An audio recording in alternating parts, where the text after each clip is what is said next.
Guys, je vais commencer par vous applaudir, par vous dire que vous êtes les meilleurs. Honnêtement, la fanbase mancunienne, big up à vous tous. Sincèrement, vous savez pourquoi? Une idée, je vais vous le dire.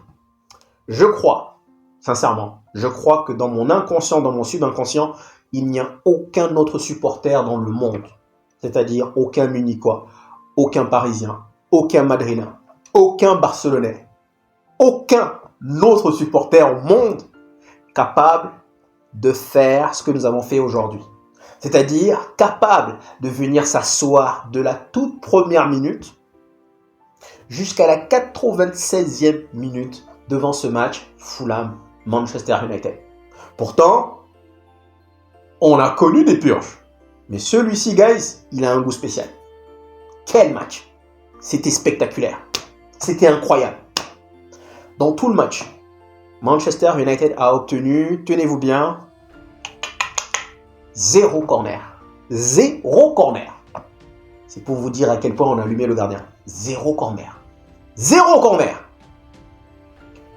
D'habitude, on est toujours là à se plaindre en nous disant que justement cette équipe de Manchester United, elle n'est pas assez ruthless. Elle n'est pas assez chirurgicale. Aujourd'hui, 100%.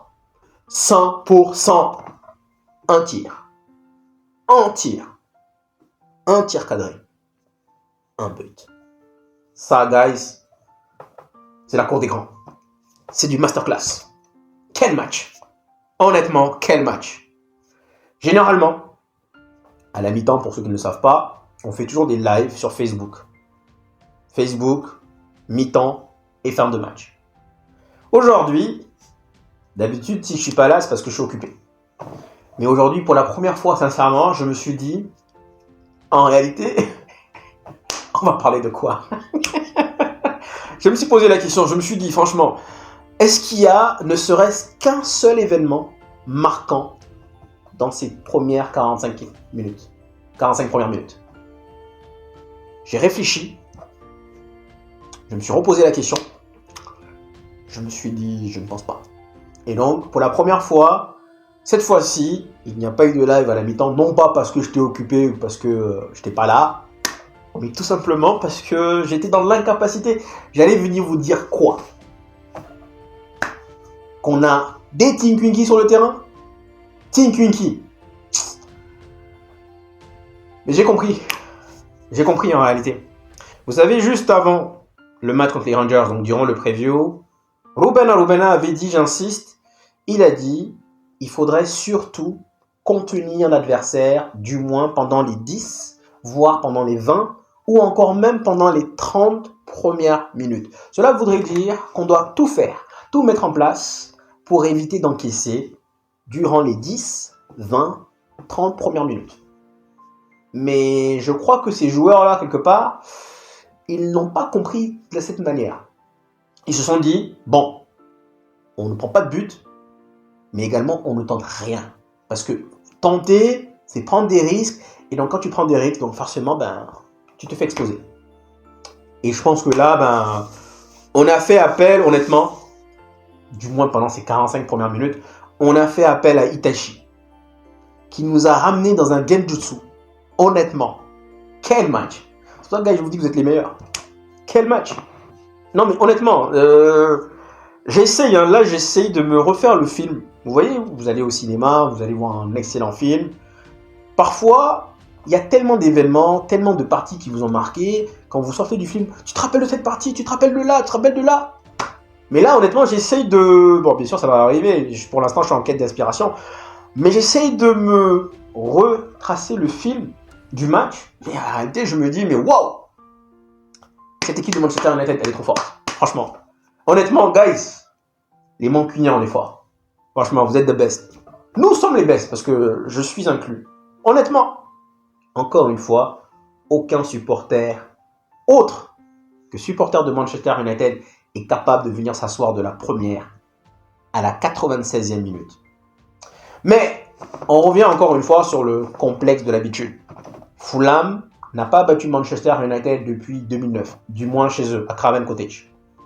Donc, complexe de l'habitude. Aujourd'hui, Crystal Palace, ils arrivent à Old Trafford, ils se disent, ça fait longtemps que cette équipe de Manchester United nous a pas battus. Donc ils font leur match de la vie. Enfin, le match de leur vie. Brighton arrive, ils se disent la même chose. Chelsea, par contre, ils arrivent à Old Trafford, ils ont en mémoire, dans leur inconscient, dans leur subconscient, que cela va faire 11 ans, 12 ans, qu'ils n'ont pas remporté un match à Old Trafford. Et donc je me dis aujourd'hui c'est la même chose. Pourtant, guys, Fulham, c'est pas une équipe de merde. Quand on regarde Fulham, généralement, globalement, Fulham, ils ont quand même tenu en échec Liverpool, tenu en échec Chelsea, tenu en échec Arsenal. Mais nous, 2 fois cette saison, honnêtement, lors de la première journée, but de Jersey à la 84e minute, également un match 1-0. Encore une fois, 1-0. Mais tout à l'heure, sur Facebook, je crois qu'il y avait M. Moussa qui avait mis, si on n'avait pas pris ces 6 points face à Fulham, on aurait peut-être été, aujourd'hui, 16e. Parce que oui, aujourd'hui, on a clairement maintenant, on a pris un peu d'air, clairement 13 points maintenant, je crois, sur le premier relégable. Donc oui, Fulham nous aide bien. Mais encore une fois, on revient sur le complexe de l'habitude. Franchement, qu'est-ce qu'on est naze. Mais moi, je me dis, franchement, on prend. Là, on est là de bonne humeur parce qu'on gagne. Et en réalité, c'est pour ça que on comprend, on arrive à relativiser sur le fait que quand on gagne, même si on est naze, derrière, l'humeur, elle est meilleure. Alors que quand on perd, alors qu'on a fait le match de notre vie, derrière, la déception, elle est... Donc, guys, Manchester United s'impose 1-0, but de Martinez. Alors, quels sont les événements qui m'ont marqué? Je vous dirais déjà, premier point, Martinez. Martinez, généralement, quand Bruno se prépare à lancer un missile, je suis contre. Parce que je me dis, sur 12, sur 13, sur 14, il va peut-être encadrer une. Mais Martinez, honnêtement, quand il frappe, quand il prend des risques, je me dis pourquoi pas. Là, depuis qu'il a marqué un boulet de canon contre Liverpool, aujourd'hui il tente, ça finit au fond. Merci. Il y a une toute petite histoire entre Martinez et Bodybuilding, Monsieur Adama. Si vous vous rappelez, lors du match aller, il y a eu une espèce de dualité entre les deux. Et donc, on avait posé la question, parce que juste après, Martinez était arrivé en conférence de presse, on avait posé la question justement, que s'est-il passé durant ce match face à Adama? Et il avait dit, honnêtement, je ne sais plus, mais la phrase qu'il avait dit, c'était « Je l'ai renvoyé à la gym ». Et ce matin, pour ceux qui l'ont remarqué, ce matin, du moins dans la journée avant le match, Adama a tweeté sur Instagram ou sur Twitter, je ne sais plus, il a mis « We will meet again ». Nous allons avoir la chance de nous rencontrer à nouveau. Bien évidemment, on se dit, Martinez, par rapport au fait qu'il lui a dit « Je t'ai renvoyé à la salle », le gars l'a mal pris. Et oui, il y a une action où franchement il est rentré, il a fait vraiment une fixation sur lui. Et il voulait vraiment le défoncer. Adama, c'est un joueur bodybuilding. Malheureusement, tout dans les muscles, rien dans la tête. Et Martinez, encore une fois, guys. Donc toi, tu te dis, je veux avoir ma revanche. Aujourd'hui, tu rentres. Tu n'es pas décisif. Et pire, Martinez est celui qui donne la victoire à son équipe. Franchement, Martinez, guys, je vous l'avoue, pendant un bon moment, je vous ai dit que je commençais à mettre des doutes sur le fait que oui ou non, il pouvait jouer dans ce système. Mais je vous dirais que depuis quelques matchs, sincèrement, actuellement, je vous dirais sincèrement, durant le mois de décembre, notre joueur clé, plus décisif, plus prolifique, c'était Amad Diallo. Mais je vous dirais, lors de ces 2 dernières semaines, le joueur le plus prolifique, le plus décisif, le plus important, en termes de... C'est un tout en réalité, parce que Martinez, qu'est-ce qu'il fait? C'est il rentre au milieu de terrain, justement, ramener le surnombre, pour justement, encore une fois, comme on l'avait dit juste avant Liverpool, équilibrer la balance, la bataille du milieu de terrain. C'est également le joueur capable de te faire des transversales, des passes. La passe qu'il réalise pour Amad Diallo contre Manchester City, la passe qu'il réalise pour Bruno Fernandes justement contre les Rangers jeudi dernier, et maintenant il commence à marquer. Il a autant de buts que Højlund. On peut applaudir. On peut applaudir. Martinez, il a autant de buts actuellement que Højlund. C'est une masterclass. Donc honnêtement, hein, je ne sais pas si vous avez le même feeling, le même ressenti que moi, mais à l'heure actuelle, pour moi, encore une fois, j'ai eu cette sensation pour Amad Diallo quand je vous ai dit no Amad, no party.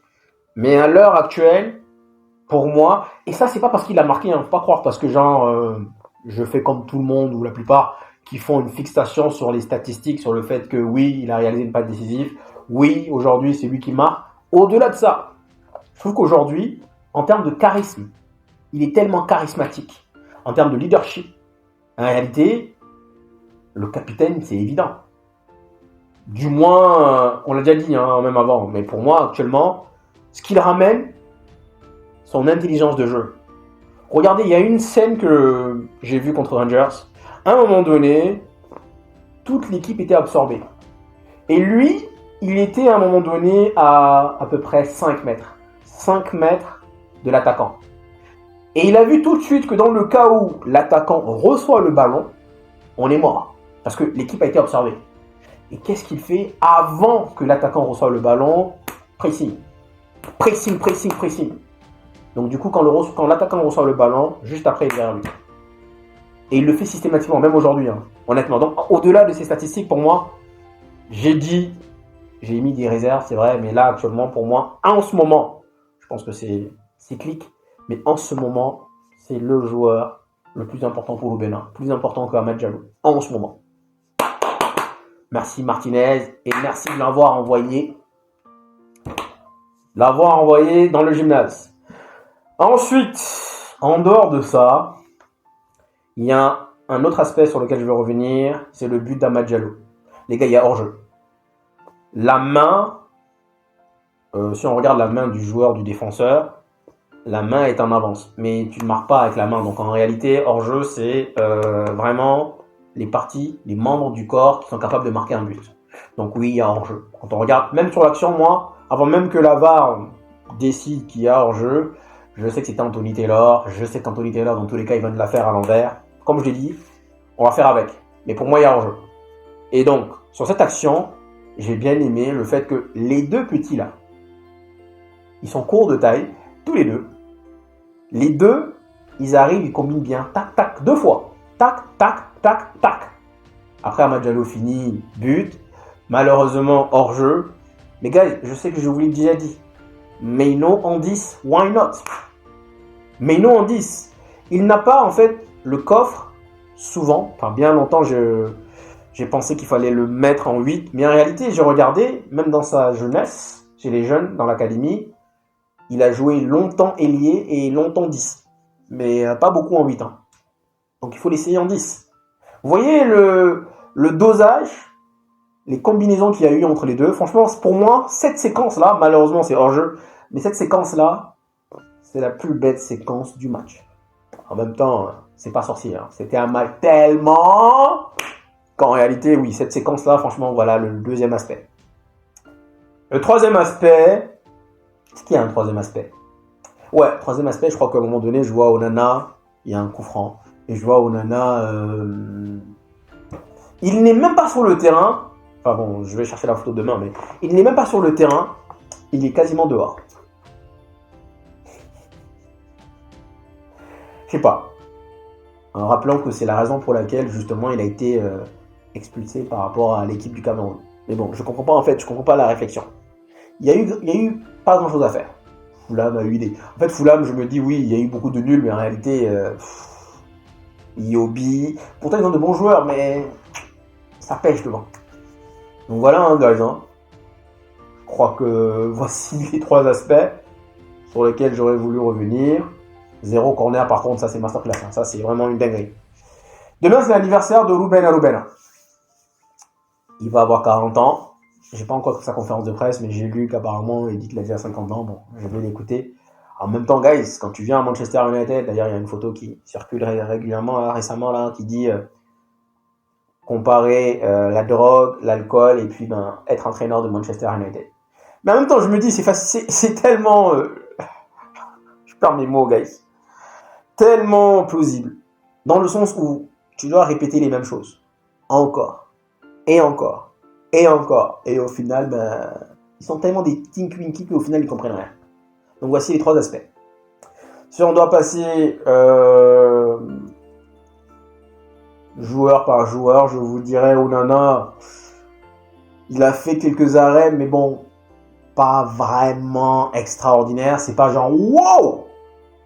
C'est ouais. Je me dis que même moi, je suis pas gardien, tu me mets là-bas, je pense qu'il y a de fortes chances quand même que j'effectue ces arrêts.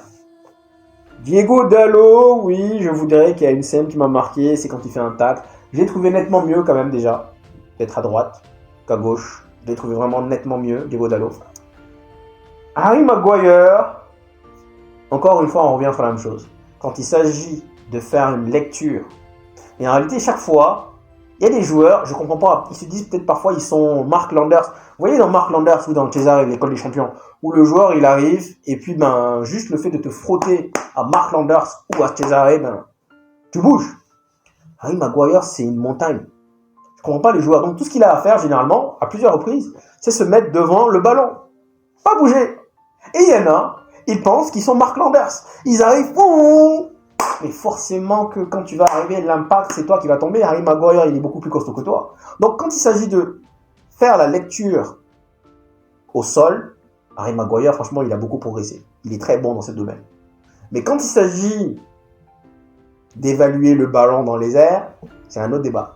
Le nombre de fois où il s'est planté, encore une fois, ça n'a pas été impactant, mais quand même, c'est un aspect sur lequel il doit évoluer. Martinez en a déjà parlé. Lenny Yoro, j'ai beaucoup aimé. Après Delirte, de toute façon, on avait dit en conférence de presse qu'il avait pris un coup. Donc forcément, pour pouvoir le préserver. Ensuite, oui, Diego Dallo, franchement, ouais, il est gentil, mais on mérite mieux. Je pense vraiment qu'on mérite mieux. Mazraoui, je ne sais pas si je peux vous dire, honnêtement, tellement le match m'a fait un lavage de cerveau. Je ne sais pas si je peux vous dire une action mauvaise ou bonne de Mazraoui. À l'heure actuelle, je vous dis inconnu au bataillon. Non pas parce qu'il a été mauvais ou parce que voilà, mais juste parce que je n'ai pas quelque chose de marquant actuellement là. Amad Diallo, j'allais vous dire de même. Amad Diallo, j'ai envie de vous dire parfois, j'ai l'impression qu'il réserve ses forces, qu'il économise ses forces. Souvent, ça arrive cette saison, pendant 60 minutes, inconnu au bataillon. Il est là en mode genre je prends la balle, je fais un retrait, comme s'il s'économisait.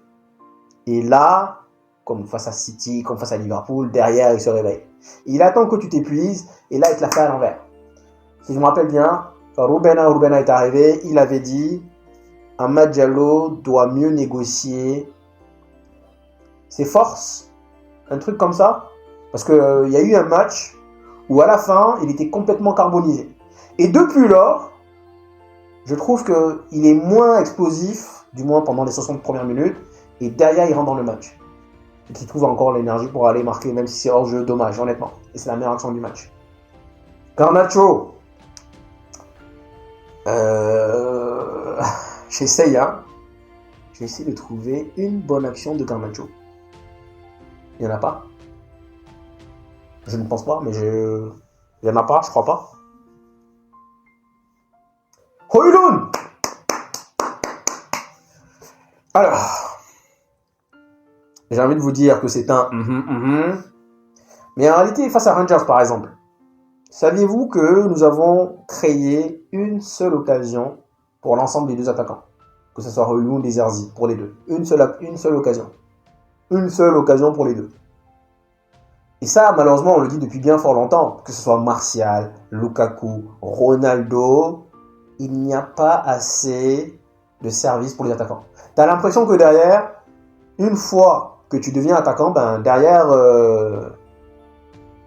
pour les ailiers ou même pour le 10, Bruno, tu deviens visible. Tu deviens Ant-Man, inconnu au bataillon.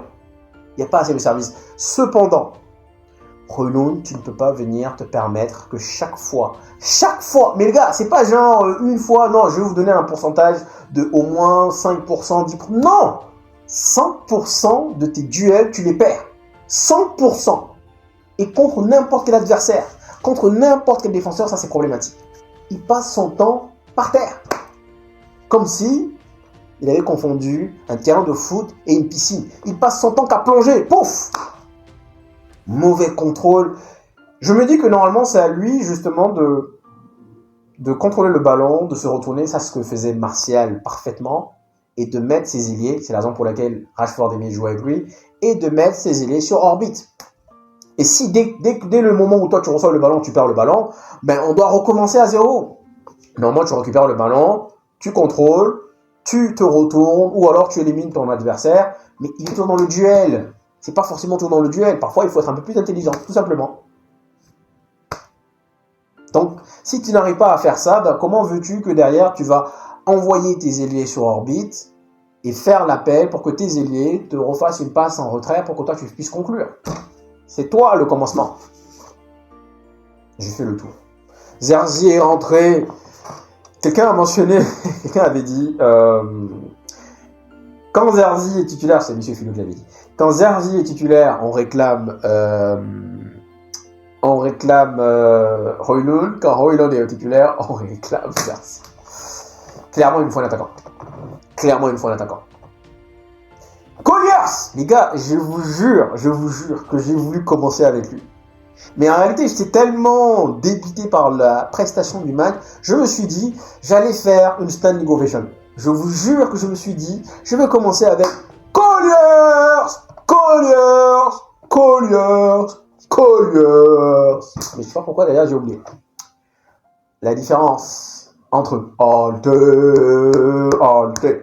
La différence qu'il y a entre Alte et Colliers, c'est que Alte nous a permis d'intégrer, de nous qualifier pour le prochain tour.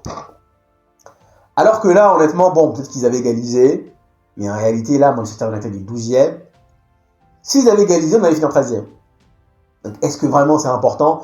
Oui, vous allez me dire oui, franchement. Et j'ai bien aimé la réaction des joueurs qui viennent le taper yo, Spartiate. Donc oui, Colliers.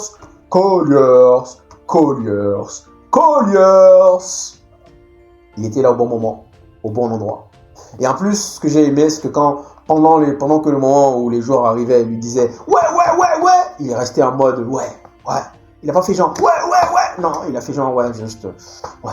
C'est normal quoi. Genre, je suis capable de faire mieux. Bon, sur ce point. Derrière, c'est le genre de gars qui va faire son devoir. Man of duty. Il va entrer, il va faire ses devoirs, un nombre de devoirs. Mais c'est pas le gars qui va te faire la passe à la Carrick ou à la Paul Scholes. On m'a dit pourquoi tu le juges, il est encore trop jeune. Sauf que même quand il est jeune, tu vois les glimpses. Bon, aujourd'hui c'est notre héros. Colliers. Mais honnêtement, hein, je vous jure que je vais commencer par cela, mais derrière... Voilà, j'étais tellement omnibulé, subjugué même j'ai envie de vous dire, par cette prestation que finalement, ben voilà. Guys, encore une fois, il y a victoire, on est content, c'est mieux que les défaites. Là, au moins, pendant 4 jours, on sait qu'on a été naze, mais on prend. Je ne savais pas comment j'allais faire, mais finalement, guys, on parle. Hein. on parle. Donc, guys, merci de venir jusqu'ici.